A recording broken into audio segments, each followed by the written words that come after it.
Hello everyone, welcome to my YouTube channel. तो आज अपन बात करने वाले हैं कि trick for the inorganic reactions. ठीक है, तो मैंने लास्ट लेक्चर में आपको कुछ इनऑर्गेनिक रिएक्शंस दी थी, सल्फर डाइऑक्साइड की वाटर के साथ, ट्राइऑक्साइड की, N2O5 की वाटर के साथ रिएक्शंस, और प्रोडक्ट पूछे थे कि क्या क्या बनने वाले हैं। जिसने की बढ़िया, जिसने नहीं की कोई बात नहीं। आज मैं सबकी हेल्प करने आया हूँ। देखो, आपने देखा ही होगा कि इनऑर्गेनिक के रिएक्शंस को याद रख पाना एक बहुत ही ज़्यादा चैलेंजिंग टास्क होता है। कितनी रिएक्शंस याद रखोगे यार? आखिर इंसान ही तो है, कितनी ज़्यादा चीज़ें अपने दिमाग में घुसाएगा। तो यार हमें कोई एक ऐसा आइडिया दे दे कि कुछ रिएक्शंस हमारी कम हो जाएं, जो एक छोटे से आइडिया, छोटे से लॉजिक के पीछे सॉल्व हो जाएं बहुत सारी रिएक्शंस, तो हमारा काम आसान हो जाएगा। तो आज मैं आपसे वही बात करने आया हूँ। ठीक है, मैं आपको छोटा सा एक हिंट दूंगा, छोटा सा एक टॉपिक समझाऊंगा, जिसकी हेल्प से आप बहुत सारी रिएक्शंस इनऑर्गेनिक की कर सकते हो। ठीक है, एक सबसे पहली बात, मैंने एक लेक्चर डाला था trick for finding the oxidation number. उस लेक्चर का इसमें थोड़ा सा यूज़ आएगा, मतलब आपको ऑक्सीडेशन नंबर निकालना आना चाहिए। जिसको नहीं आता पहले आप वो लेक्चर देख लो, ऑक्सीडेशन नंबर सीख लो, आपको काम इस लेक्चर के लिए बहुत आसान हो जाएगा। और जिसको आता है वो तो वेल एंड गुड है ही उसके लिए। तो आज अपन सीखते हैं। ठीक है, अभी अब तीनों रिएक्शंस आप फटाफट खुद ही बता दोगे। ठीक है, तो मैं स्टार्ट करता हूँ। देखो, एक छोटा सा कंसेप्ट ये है इन बहुत सारे रिएक्शंस को सॉल्व करने के लिए कि एनहाइड्राइड की वाटर के साथ रिएक्शन करवाने पे ऑक्सीडेशन नंबर में चेंज नहीं होता। और एनहाइड्राइड जब भी वाटर के साथ रिएक्ट करता है तो एसिड की फॉर्मेशन होती है। क्या होती है? एनहाइड्राइड जब भी वाटर के साथ रिएक्ट करेगा तो एसिड फॉर्मेशन करेगा। एनहाइड्राइड क्या? An compound that is obtained by removing elements of the water from a particular acids. एक कोई पर्टिकुलर एसिड से वाटर के एलिमेंट्स हम निकाल देते हैं तो जो चीज़ हमें पास बचती है ना, that is anhydride. Clear? Anhydride क्या है? और एनहाइड्राइड की वाटर के साथ रिएक्शन करने पर एसिड बनता है, और जो एसिड का ऑक्सीडेशन नंबर होगा वही एनहाइड्राइड का ऑक्सीडेशन नंबर होगा। बस एक ही की पॉइंट है, आप इससे बहुत सारी प्रॉब्लम्स, बहुत सारी इनऑर्गेनिक की रिएक्शंस चुटकियों में सॉल्व कर पाएंगे। ठीक है, अब हम स्टार्ट करते हैं। ठीक है, एक और बात, आपको थोड़ा बहुत एसिड्स का नॉलेज होना चाहिए कि उस एलिमेंट के कौन कौन से इंपॉर्टेंट एसिड्स हैं, कौन कौन से एसिड्स वो बनाता है, उनके ऑक्सीडेशन नंबर क्या है। ठीक है, बस ये 2 पॉइंट से आप बहुत सारी रिएक्शन सॉल्व कर पाएंगे। तो करें अपन स्टार्ट, चलो करते हैं। अब देखो देखो सबसे पहले मैं आपसे पूछ लूँ कि ये Cl2O, Cl2O3, बहुत सारे कंपाउंड वाटर के साथ रिएक्ट करके क्या प्रोडक्ट बनाएंगे। आप यार चलो एक रिएक्शन याद रख पाओगे, 2 याद रख पाओगे, 3, 4। अब ऐसी बहुत सारी रिएक्शन होती है, कितने रिएक्शन याद रखोगे यार? तो कोई प्रॉब्लम नहीं है, याद रखने की कोई जरूरत नहीं है। मैं आपको ट्रिक बता देता हूँ। देखो, सबसे पहले मैं बात कर लेता हूँ क्लोरीन के मेन एसिड्स क्या क्या होते हैं। HClO4, HClO3, HClO2 और HClO, ये मेन एसिड्स होते हैं क्लोरीन की। अब सबके ऑक्सीडेशन नंबर लिख लेता हूँ फटाफट। देखो, HClO4 पे +7, HClO3 पे +5, HClO2 पे +3 एंड HClO पे +1। मैंने इन सब के ऑक्सीडेशन नंबर लिख लिए। ठीक है, अब मैं इस साइड भी क्लोरीन पे जो ऑक्सीडेशन नंबर है वो लिख लेता हूँ। अब देखो, 2 है तो ये +1 हो गया, 3 2 जा 6, देन +3, 5 2 जा 10, +5, 7 2 जा 14, +7 एंड दिस इज +6। ये मैं कैसे लिख पा रहा हूँ? क्योंकि मैंने वो लेक्चर, मुझे पता है, मैंने डाला था आपको ऑक्सीडेशन नंबर का। जिसको ये ऑक्सीडेशन नंबर लिखने में प्रॉब्लम है, आप वो लेक्चर देखिए, सारी ऑक्सीडेशन नंबर आप सीख जाओगे, उसके बाद आप इस लेक्चर पे आ जाइए। ठीक है, तो देखो, और मेरा की पॉइंट क्या था इन सारी रिएक्शन को प्रोडक्ट बनाने के लिए, कि एनहाइड्राइड की वाटर के साथ रिएक्शन करने पर ऑक्सीडेशन नंबर में कोई चेंज नहीं होता। अब +1 ऑक्सीडेशन नंबर वाला कौन सा एसिड बनाएगा? ये एक एनहाइड्राइड है Cl2O, वाटर के साथ रिएक्ट करके एक एसिड बनाएगा, तो इनमें से कौन सा क्लोरीन का एसिड बनेगा जिसका ऑक्सीडेशन नंबर +1 होगा? इनमें से किसका +1 है? HClO का। तो यहाँ पे जो प्रोडक्ट बनेगा, जो एसिड बनेगा, वो HClO बनेगा। इसी तरह Cl2O3 यहाँ वाटर के साथ रिएक्ट करके कौन सा एसिड बनाएगा? वो एसिड बनाएगा जिसका ऑक्सीडेशन नंबर भी +3 होगा। तो इस एनहाइड्राइड का ऑक्सीडेशन नंबर क्या है? +3। तो एसिड भी कौन सा वाला बनेगा जिसका ऑक्सीडेशन नंबर +3 होगा? तो इधर क्या बनेगा? HClO2। सेम +5 वाला +5 बनाएगा, दैट इज HClO3। +7 वाला अगेन +7 वाला एसिड बनाएगा HClO4। ठीक है भाई, ये बात तो मेरे पास समझ में आ गई इन चारों को, कि ये मेन एसिड्स थे, उनके कॉरस्पॉन्डिंग मैंने एसिड बना लिए। ठीक है, अब देखो Cl2O3 +6, क्लोरीन का कोई एक ऐसा मेन एसिड होता ही नहीं जो +6 ऑक्सीडेशन एग्जिबिट करता है, ऐसा कोई एसिड बनता ही नहीं। तो क्या करेंगे? तो दिक्कत होगी? कोई दिक्कत नहीं, काउंटिंग तो आती है ना। 6 से पहले क्या आता है? 5, और 6 के बाद क्या आता है? 7। तो 2 एसिड बना दो एक एसिड इसके प्लस वाला ऑक्सीडेशन नंबर का, एक माइनस वाले ऑक्सीडेशन नंबर का, that is ClO3 is a mix anhydride of +5 oxidation number and +7 oxidation number. तो दो ऑक्साइड बना दो जिसका एक तो +5 हो और एक +7 हो, तो बना देते हैं HClO3 एंड HClO4। यहाँ इसका ऑक्सीडेशन नंबर है +5 एंड यहाँ है +7। तो देखो ये क्या हो गया, अब मैं बोल दूं कि Cl2O is an anhydride of HClO4, ये बात समझ में आती है। इसी तरह Cl2O3 is an anhydride of HClO2, तो ClO3 क्या बोलेंगे, इधर दो हैं, तो ClO3 is a mix anhydride of HClO3 and HClO4। ये मिक्स एनहाइड्राइड है। जब भी ऐसा ऑक्सीडेशन नंबर कोई अलग वाली चीज़ में आ जाए कि जो चीज़ है ही नहीं ऐसा ऑक्सीडेशन नंबर, तो क्या करो, एक ज़्यादा वाला बना दो और एक कम वाला बना दो। क्लियर ये बात? आप कितनी सारी रिएक्शंस कर सकते हैं। की पॉइंट क्या था कि एनहाइड्राइड के साथ वाटर की रिएक्शन करने पे ऑक्सीडेशन नंबर में चेंज नहीं होगा। एंड दूसरा की पॉइंट क्या था कि उसके कॉरस्पॉन्डिंग आपको एसिड्स की नॉलेज होनी चाहिए, जब भी आप ये एसिड्स लिख पाएंगे, उनके ऑक्सीडेशन नंबर बता पाएंगे एंड आप ये सारे बना पाएंगे। ठीक है, क्लियर ये बात? देखो और रिएक्शंस करते हैं। N2O3 वाटर के साथ रिएक्ट करके क्या बनाएगा, N2O5 क्या बनाएगा, NO2 क्या बनाएगा। ठीक है, अब देखो, अब मुझे अब ये रिएक्शंस वापस मुझे कोई याद नहीं, कैसे याद रखेगा कोई बंदा, कोई प्रॉब्लम नहीं, हमें तो पता है ना। चलो सबसे पहले इसका ऑक्सीडेशन नंबर लिख लो। क्या है इसका ऑक्सीडेशन नंबर, 3 2 6 तो कितना हो गया +3, 5 2 10 तो +5, NO2 तो +4। क्लियर? अब देखो नाइट्रोजन का एनहाइड्राइड है सारे, वाटर के साथ रिएक्ट करके नाइट्रोजन के एसिड बनाएंगे, तो हमें नाइट्रोजन के मेन एसिड्स का नॉलेज होना चाहिए। जो नाइट्रोजन के दो मेन एसिड्स होते हैं, HNO3 नाइट्रिक एसिड और नाइट्रस एसिड, HNO2। ठीक है, इसका ऑक्सीडेशन नंबर लिख लेता हूँ, 3 2 6 +5, 2 2 4 +3। ये मैंने ऑक्सीडेशन नंबर लिख लिया। मैं इतनी फास्ट क्यों लिख पा रहा हूँ, क्योंकि मुझे आती हैं और आपको भी आ जाएंगी यदि आप वो मेरा लेक्चर देख लोगे। कौन सा था वो, trick to find the oxidation number by Anirudh Walia. ठीक है, अब देखो एनहाइड्राइड की वाटर के साथ रिएक्शन करने पर क्या मिलेगा, मुझे एसिड मिलेगा, और वो एसिड भी कौन सा मिलेगा, सेम ऑक्सीडेशन नंबर वाला। अब देखो +3 है, तो यहाँ एसिड भी कौन सा मिलना चाहिए जिसका ऑक्सीडेशन नंबर +3 हो। कौन सा है +3, HNO2, HNO2। +5 है तो ऑक्सीडेशन नंबर वाला कौन सा एसिड मिलेगा, +5 वाला, दैट इज HNO3। ठीक है, अब देखो NO2 वाटर के साथ रिएक्ट करके क्या बनाएगा।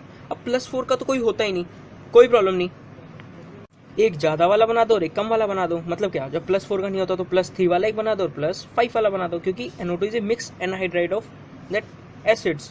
तो क्या कर देंगे, HNO2 and HNO3, nitric acid and nitrous acid.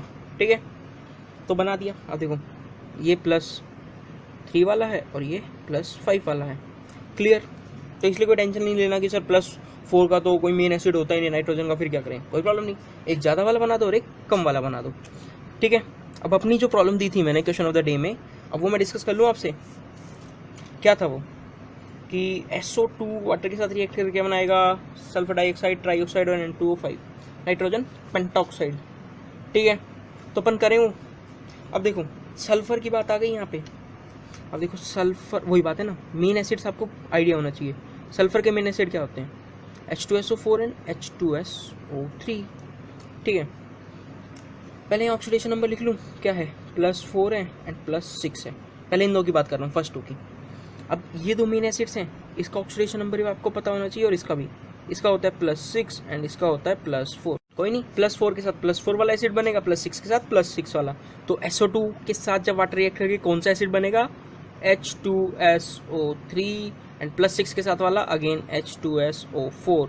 अब nitrogen pentoxide, die nitrogen pentoxide की बात कर लें, N2O5 ऑक्सीडेशन नंबर +5, देन +5 वाली चीज़ बनेगी, दैट इज HNO3। देखो कितना आसान हो गया सिर्फ एक छोटे से की पॉइंट की हेल्प से। और ये क्या थी ना जो मैं आपको समझा रहा हूँ, ये एप्लीकेशन है ऑक्सीडेशन नंबर की। ठीक है, क्या थी ये, वापस एक बार देख लो आप। एनहाइड्राइड की वाटर के साथ रिएक्शन करने पे ऑक्सीडेशन नंबर में कभी चेंज नहीं होता, और एनहाइड्राइड और वाटर रिएक्ट करके एसिड देगा। क्लियर? अब देखो क्वेश्चन पूछे कैसे जाते हैं, या तो देखो डायरेक्ट रिएक्शन पूछ लेगा एग्जाम में, या क्या पूछेगा आपसे, डायरेक्ट ऑब्जेक्टिव पूछ लेगा PMT VMT में। क्या, Cl2 is an anhydride of, 4 options दे दिए। अब यार बंदा सोच में पड़ जाएगा, भाई कैसे करूं कैसे करूं। कोई प्रॉब्लम नहीं, हमें तो पता है ना क्या कंसेप्ट है। क्या है, ऑक्सीडेशन नंबर लिख दो, कितना है, +1, इन सब में भी लिख लो, +1 +3 +5 +7। अब जिसने ये वीडियो देखी होगी ना वो तो 1 मिनट में कर देगा। कैसे? क्योंकि उसको पता है क्या कंसेप्ट है, देखते ही आंसर कर देगा ए और वो नंबर पा जाएगा 4। और जिसने नहीं देखी होगी बेचारा सोच में पड़ेगा कि क्या करूं क्या ना करूं। ठीक है, तो इस छोटी सी हेल्प से अपन कितनी सारी इनऑर्गेनिक रिएक्शंस अपन कर चुके हैं। ठीक है, चलो अब और अच्छी वाली रिएक्शंस की प्रैक्टिस करते हैं कि कैसे इस एप्लीकेशन का यूज़ करके और बढ़िया वाली रिएक्शंस हम सॉल्व कर सकते हैं। देखो ये रिएक्शन क्या है, P2O3 की NaOH स्ट्रॉन्ग बेस से रिएक्शन करवाने पे क्या प्रोडक्ट बनेगा, P2O3 के कैल्शियम हाइड्रोक्साइड के साथ रिएक्शन करवाने पे क्या बनेगा। That reaction were asked in JEE Mains 2013। अब यार अगेन इस रिएक्शन का प्रोडक्ट, या देखो दो बात होंगी, या तो जिस बंदे को इसका रिएक्शन का प्रोडक्ट पता होगा उसने तुरंत देख के लिख दिया होगा या डायरेक्ट टिक कर दिया होगा। अब जो बंदा है मेरे जैसा भाई अब याद वाद रहता नहीं, ट्रिक व्रिक हमें पता भी नहीं, तो क्या करे, अनिरुद्ध वालिया की वीडियो देख रखी होगी उसने पर पेपर देने से पहले, तो खटाक से करेगा। कैसे करेगा मैं आपको बताता हूँ। देखो चलो एक छोटी सी बात बताना भी मेरे को पहले, कि मैं लिख दूं कि HCl प्लस NaOH गिव्स, अब देखो ये क्या है, strong acid H plus Cl minus, ये क्या है, strong base Na plus OH minus. अब देखो NaCl और ये क्या बन गया, ये क्या बन गया, NaCl प्लस H2O। ये रिएक्शन बनी, एसिड बेस रिएक्शन बनी, न्यूट्रलाइजेशन रिएक्शन है, सॉल्ट फॉर्मेशन है। HCl NaOH के साथ रिएक्ट करके NaCl और वाटर बना रहा है। ठीक है, इसी तरह ये बेस है, ये एनहाइड्राइड है, एसिड और बेस रिएक्ट करेंगे, करेंगे नहीं करेंगे, बिल्कुल करेंगे। अब यार ये तो एनहाइड्राइड है, तो मैं यहाँ से एसिड बना लूँ, इसका एसिड बना लूँ, तो एसिड और बेस रिएक्ट करके प्रोडक्ट बना लेंगे, बिल्कुल बना लेंगे सर। और सर हमें तो पता ही है एनहाइड्राइड और वाटर रिएक्ट करके एसिड बनाएंगे। देखो सबसे पहले फर्स्ट रिएक्शन मैं ले रहा हूँ A, that is P2O3 plus NaOH। ठीक है, अब देखो सबसे पहले मैं P2O3 की बात कर लेता हूँ, H2O के साथ रिएक्ट करवाऊंगा। जब भी ऐसे एनहाइड्राइड आ जाए तो क्या करना, आप मन के वाटर के साथ रिएक्ट कर लेना। मन के वाटर मतलब हमारी मर्जी, हम कितना ही पानी डालें रिएक्शन करवाने के लिए, तो मन के वाटर के साथ इस रिएक्शन को प्रोसीड करो। अब वही बात आ गई, सर जी कैसे प्रोसीड करें, अरे भैया ऑक्सीडेशन नंबर फिर भूल गए क्या, 3 2 6, ऑक्सीडेशन नंबर +3, तो जो फॉस्फोरस का जो एसिड बनेगा वो भी +3 वाला बनेगा, दैट इज H3PO3। यहाँ देखो इसका ऑक्सीडेशन नंबर भी क्या है, +3। PO3 is an anhydride of H3PO3। ये बात सबको क्लियर? ठीक है, अब ये मेरे पास एसिड आ गया, ये क्या आ गया, एसिड। और ये क्या है ना, डाई बेसिक एसिड है, पढ़ा होगा अपने केमिकल बॉन्डिंग में। ये क्या है, di basic acid. Di basic acid मतलब 2 H इससे निकल सकते हैं, देखने में लग रहा होगा 3 निकल सकते हैं, पर स्ट्रक्चर देखोगे ना तो 2 निकलते हैं इससे। ठीक है, तो अब इस एसिड की मैं इस बेस के साथ रिएक्शन करवा दूं तो मेरे पास जो प्रोडक्ट बनेगा वो इस रिएक्शन का फाइनल प्रोडक्ट बनेगा। करवा देते हैं तो क्या है, H3PO3 प्लस NaOH। क्या मिलेगा, देखो 2 ही हाइड्रोजन इस रिएक्शन से जाएंगे, इस H3PO3 से 2 ही हाइड्रोजन जाएंगे, तो 2 सोडियम इसको रिप्लेस करेंगे, दैट इज Na2HPO3। 2 हाइड्रोजन यहाँ से आए तो क्या बन जाएगा यहाँ से, H2O। अब रिएक्शन बैलेंस करना चाहो तो कर लेना, जितने भी वाटर हैं रिएक्शन बैलेंस तो करना आता ही होगा, देख लेना हाइड्रोजन कितने और वो सब जो भी हैं। ठीक है, ये रिएक्शन समझने में किसी को दिक्कत, जब भी ऐसे एनहाइड्राइड आए उसको मन के वाटर, ये क्या है, मन के वाटर लिख देता हूँ मैं, भूल जाओ तो आपकी मर्जी भैया कितना ही पानी डालो, मन के वाटर। मन के वाटर मतलब अपनी मर्जी से पानी डाल लो भैया, कोई दिक्कत नहीं। एनहाइड्राइड की मन के वाटर के साथ रिएक्शन करवाओ, एसिड बनाओ, देन एसिड को बेस के साथ रिएक्ट करके जो प्रोडक्ट बनना है वो बना दो। क्लियर ये बात, सबको क्लियर? अब देखो ये वाली रिएक्शन कर ले P2O3 और कैल्शियम हाइड्रोक्साइड की, क्या प्रोडक्ट बनेगा। ठीक है, देखो हमें पता है इसको मन के वाटर के साथ रिएक्ट करके कि मैं H2O डाल दूं तो इसमें क्या बनेगा, H3PO3, सेम वो वाला। अब ये डाई बेसिक है तो कैसे होगा, 2 H निकल गए तो HPO3 -2, ये बना ना, इससे 2 H निकल गए तो, और इससे क्या बनेगा, Ca+2 और OH -2OH-, यही तो है। तो माइनस और प्लस वाला जब मिल जाएगा तो क्या प्रोडक्ट बन जाएगा, CaHPO3। यहाँ तक ये बात किसी को समझने में दिक्कत? और प्लस क्या बनेगा? वाटर। अब रिएक्शन तो बैलेंस कर ही लेना, 2 और 3 जो भी हाइड्रोजन है, H कितने और वो कितने हैं। क्लियर? ये रिएक्शन समझने में किसी को दिक्कत? कोई दिक्कत नहीं, ठीक है। तो अब जाने से पहले वही अपना काम, नेक्स्ट वीडियो के लिए अपना टॉपिक क्या है। अब देखो क्वेश्चन क्या है आपके लिए, which of the following compound give positive iodoform test. ये 3 कंपाउंड मैंने आपको दिए, आपको मेरे को नेक्स्ट लेक्चर तक से पहले ये बताना है कि कौन कौन सा कंपाउंड आयोडोफॉर्म टेस्ट शो करेगा, कौन सा नहीं करेगा, ठीक है। मिलते हैं फिर अगली वीडियो में, बाय।